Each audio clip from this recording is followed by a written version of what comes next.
Welcome back to another edition with Brennan Willard, our podcast coming you from LEB TV studios in Lebanon. It is the wisdoms of Willard. Not talking about your teeth, but we're talking about racing Now today. then we're gone. There is no wisdom left. Getting ready to go to Batesville. Yeah, Bates Vegas. So I love Batesville. Actually, I've only raced there once, but I'm like one of the few people that like it, I guess. But I think of Batesville. So I was told that Batesville was built the way it is. Larry Shaw rearranged it. Quick story of Batesville. So I was at the Topless 100. This is where I-44 honestly went dirt, and kind of my love for dirt racing started. My freshman year of college, we're going to college in Poplar Bluff. There's a lot to do in Poplar Bluff, you can imagine, on a Friday night, right? So we go, it's me and Jeff Collier, Matthias Miller, all of us. It's all like local guys, Lebanon Conway guys rooming together. I'm like, what are we going to do we didn't know anybody. I'm like, there's got to be a racetrack around here. So I go on the internet. This was before Facebook, but I did find the internet was around, thank God. We go to Malden Speedway. So we go down to Malden, and Malden was like not very big. It was a crap hole, but raced pretty good. So we go down to Malden, watch the races, and while we're down there, they're like talking about the Topless 100. I'm like, what in the world's the Topless 100? I know nothing. Like, I went from 1989 to 2002. I did not go to a dirt race. I went to only asphalt races. In 2002, Bill Allen had leased Bolivar from our family. My grandpa passes away. Bill Allen's like, you got to come to a Mars race at Bolivar. Like, whatever, Bill, nobody's going to tell, you're not going to tell Bill Allen no. Like, he's the nicest guy in the world. So I'm like, I'll go over there. So I go to this Mars race, and it was damn cool. I'm like, this is cool. Like, this stuff's changed a little bit. So we get around, and next thing I know, we're driving to Batesville because it's like 2.5 hours from Poplar Bluff. So we go to the Topless 100, which is a crown jewel dirt race. If you've never been to the Topless 100, it needs to be on your bucket list. So we get to the racetrack. We weren't there very early. Of course, it's summertime. It's August. They start that race at 8 o'clock, and they will not start it till the sun goes down because you can't get the racetrack good. You have to park like a mile, 2 miles away. They have school buses to bus you to the racetrack because you have to park so far away to get into this place. So we watch this race, and I'm going to tell it wrong one way or the other. Wendell Wallace won it that year, or Billy Moyer, one way or the other. Somebody will give me crap about this weekend. They had yellow come out with like 5 to go because it starts pouring down rain. Wendell or Billy was leading. Both are from Batesville, or living in Batesville at the time. Billy was from Iowa, moved to Batesville. So the stands are a damn riot because, like, they go green and the track's too wet and everybody junks their crap on the front straightaway. They go back to the last completed lap, and the leader from the last completed lap wins. So the stands are a riot. Packed. Like that picture I showed you, LaSalle earlier, that full. So I'm like, I'm never missing this race again. So every year we'd go to Poplar Bluff, and you have to come, baseball players had to report 2 weeks early for fall practice. So we'd go down every Saturday night, and I would go to the Topless 100. And so I ran into Larry Shaw, and I don't know how Larry recognized me. Larry never forgets a face, and Larry and I got talking, and after that year, we'd turned I-44 dirt in 03. So Larry had seen me that summer, so he'd come over there and talk, and he's like, this track used to be different. He's like, the layout of this racetrack is from Bill Willard. I'm like, no kidding. And he's like, yeah. He goes, I called your grandpa, and so I'm like, and the Shaw family is just good friends of ours, and so Batesville is kind of cool to me. So there's a tie-in. There's a tie-in. So we're going to Batesville.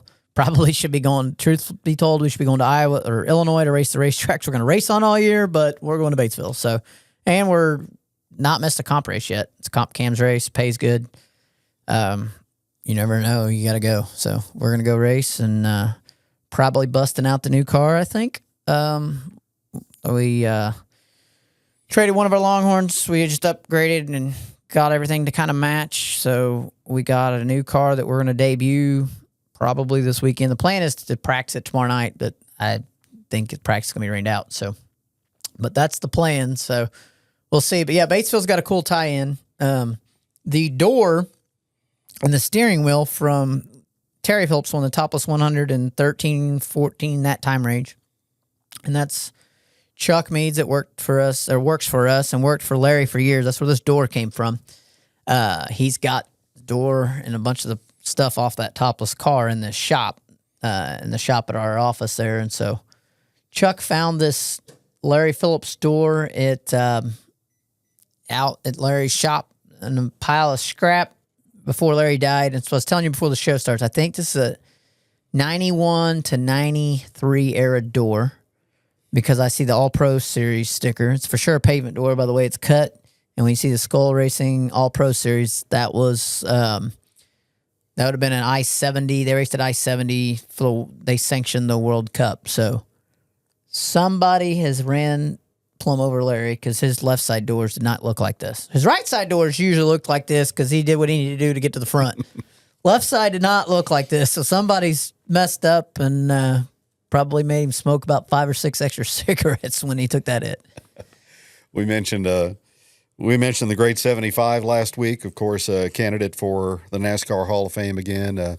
I've just got a feeling this year is going to be the year that it happens. But you've got priceless paintings that go on walls in museums. That's from a racing aspect. That's priceless. That's priceless there, isn't it? Yeah, it is. And Larry did so much, and that Dale Jr. talked about it on his show a little bit a couple weeks ago. Like I hope this is the year Larry gets in.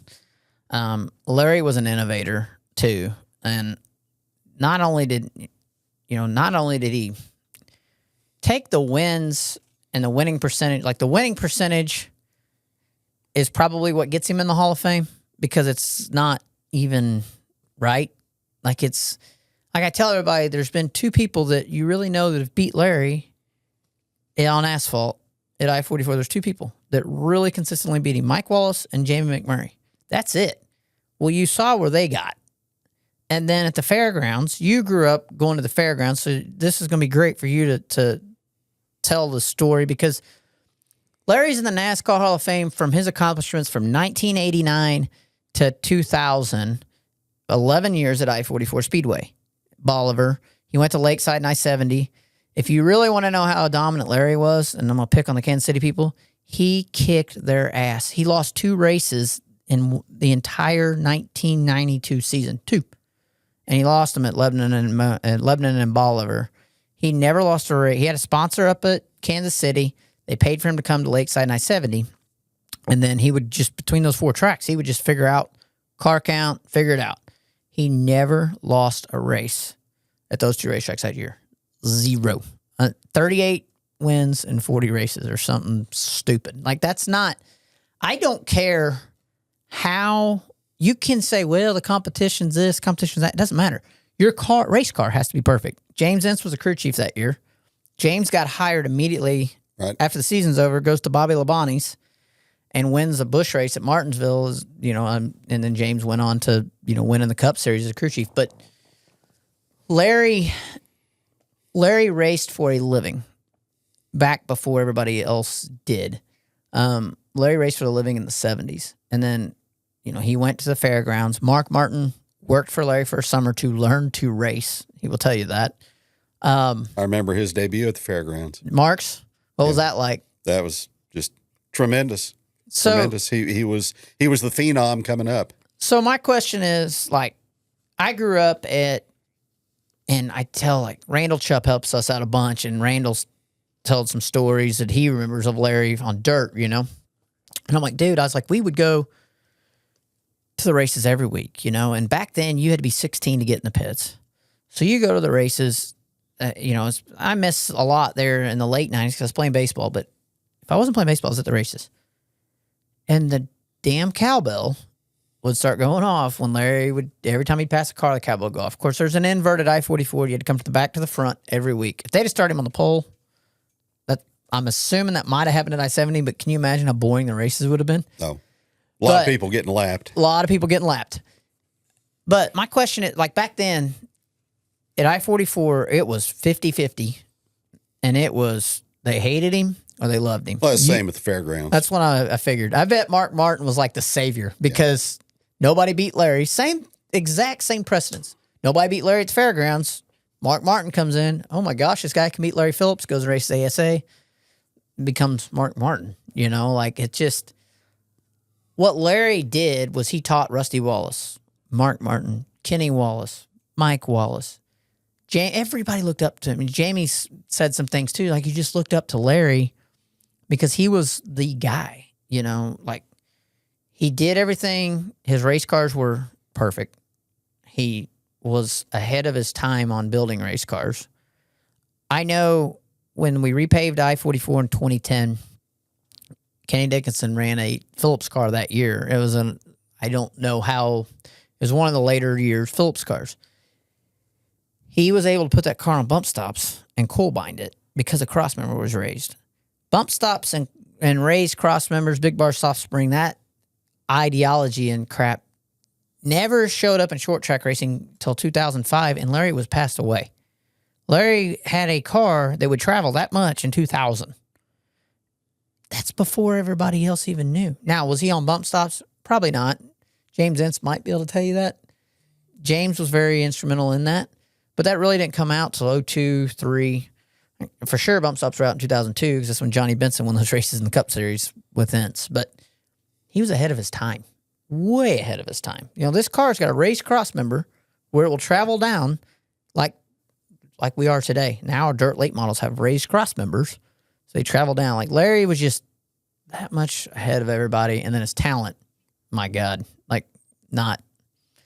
You got to see Larry younger, and I would have loved to have seen that because it was the fairgrounds to me would have been. I mean, talk about that. Like you got to see Phillips, Refner, like every Martin, Friday night. Every Friday night. Jam packed. Full. Yep. Full. Yep. Yeah. I mean, competitive. I mean, you had guys like Lester Freeby. Yep. Used to be in Lebanon, ran the card store here. Yep. David Goldsberry. Yep. From Bolivar. And a very good car there. Number 7 car. Yep. Had John Kindig, Bud McKee, all those guys. When you talk about Larry Phillips, you talk about the winning race car driver, but also the innovator and the advancer of the sport, what he has done. Yes. And what he continues to do, even when he's not here anymore. Yeah. I mean, his impact on the world of racing in this area in particular continues to be felt. Yeah, and I think the reason Larry wasn't a first ballot Hall of Famer is he's from the Midwest, and everybody is East Coast bias. And that's okay that they're from the East Coast, so they're voting on what they know. Jerry Cook, Richie Evans, those guys are in the Hall of Fame already. And, like, I get it. Richie Evans was a great, incredible race car driver. But he's on the East Coast. So the people voting are from the East Coast. Well, they know who Northeast, and they knew who Richie Evans was. Larry Phillips was better than Richie Evans. Sorry, he was. I think Richie Evans was the greatest modified Northeast, East Coast mod driver ever. No doubt. Larry could win on dirt and pavement. And to me, there's not been very many of that. Jeff Purvis was one of those guys that was special. Jeff's won everything on dirt and everything on asphalt. Larry Moore, those guys to me are your talented. Why does everybody love Kyle Larson? Why is he the most popular driver right now? Because he can win in anything. And that was how Larry was. It didn't matter if it's dirt, pavement, he didn't care. He'd go run Springfield Fairgrounds on Friday night on pavement and then liable to go somewhere else on dirt on Saturday. Just wherever the money was at is where Larry was. His dirt achievements, he won the very first World of Outlaw race. It's kind of cool. And he won a lot of races at East Bay, the Winter Nationals, went to Speed Weeks on asphalt, swept the whole week. They just did things, just different. And then he taught. That's where you were talking about his legacy. He taught so many people. He taught Ricky Eisenhower so much. Ricky Eisenhower was the Mid-America, I guess it had been Sunbelt region in 92 champ. Modifieds were the premier class at Bolivar that year, and he was the national or the regional champion for NASCAR that year. He learned everything from Larry, and just what Larry was able to do. The winning percentage was obviously what should get him in the Hall of Fame. 5 national championships. I don't think they'll ever be. That's the national championships can be beat. The winning record will never be beat. Like the winning percentage, I don't think. You're in a different era. Richard Petty was. Nobody's ever going to get 200 NASCAR wins again, right? But Larry's winning percentage is unheard of. 38 out of 40 is not like that's Nintendo winning percentage is what that is. Like that's not real. So that's why I was like, you look at those things. I think it's 80-some% win percentage overall in the NASCAR Weekly Racing Series. It was Winston Racing Series back then. That stat right there should get you into the Hall of Fame because. And Larry raced for a living, And here's what was so great about NASCAR back then. Larry Phillips beat Greg Biffle in 95 or 96, one of those 2 years, to win the national championship by just a few points. It was $140,000 to win that championship. That pays, until this year, paid more than the World of Outlaw late model or Lucas Oil late model championship. Like, he did that racing an hour from his house in Springfield, Missouri, driving to Lebanon and Bolivar every night, And that was, there was big money back then in weekly racing. Winston was putting all their advertising dollars into racing, which was very good. The tracks were beautiful. They had white and red paint. Everything was Winston branded. Honestly, the heyday of racing, and like we talk about the golden era of NASCAR was I think people would say the mid 90s to mid 2007, 8. And I feel like short track racing then was right there too, because Winston had unlimited money. Really. I mean, they, instead of spending the money on TV, they couldn't. They spent it at a grassroots level. Great marketing campaign. It worked good for them. And the government shut it down, which is understandable. But it it made it where a guy like Larry Phillips could race for a living at home. And that was cool, And the biggest thing that I remember, too, is like that All-Pro Series sticker you see up there. Those are touring series in NASCAR. ArtGo was became a touring series in NASCAR. And it was, I think it was before it was actually the NASCAR had bought it. It had been a couple of years before it bought it. ArtGo came to town. And I remember when they had Joe Shear, they had Steve Carlson, they had everybody, right? And I remember us all going to the races that night saying, Larry's going to get his ass kicked tonight. And I remember watching those guys come down from Wisconsin, Minnesota, everywhere. And, they were the touring stars. They're the best. They got to go home and get the butt whooping that everybody else got every week. And to me, that was kind of the eye-opening for me is seeing that. You're beating Ted Musgrave. You're beating those guys that are just NASCAR, and that field would have been Matt Kenseth, literally. Like, he went ahead and come down here and got him some and got his butt kicked and went home too. You know what I mean? Like, it's just, you think of who Larry beat all those times and like, he just was that good.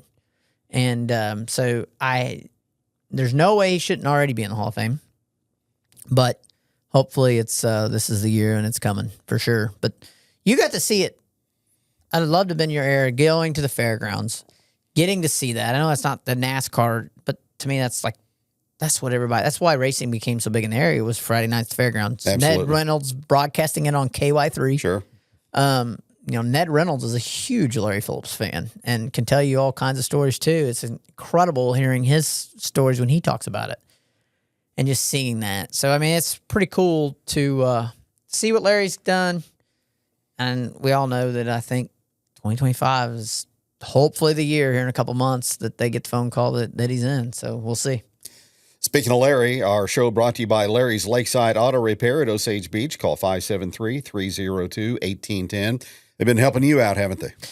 Yeah, Mark has been a huge help for me for years. Mark and Nick and everybody, the whole family, the Schmidt family have helped crew my cars for years. And we wouldn't have raced all those years without all those guys. So Nick's been helping me out and going on the road again some. And so, and Mark, like I said, Mark's been a huge supporter of my career and big help and good friends. So big thank you to them on the show, and big thank you to them for all they do for us. And going up and down the road, I tell everybody, it takes a village to get these dang race cars on the racetrack. And it's not every time you see a dirt late model on the racetrack, there's probably 60 to 80 hours that went into that car that week. Really, truly to be competitive, you need about 100 man hours in that race car.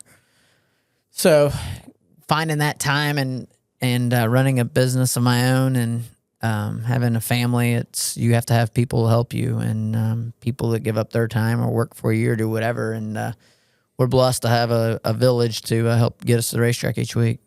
Well, time has run through the hourglass again too quick. We're all done here. So good luck in Batesville this weekend. We'll talk to you again next week. See you next week. That's Brennan. Our show brought to you by Larry's Lakeside Auto Repair at Osage Beach. From the studios of LEB TV in Lebanon, we'll talk to you again soon.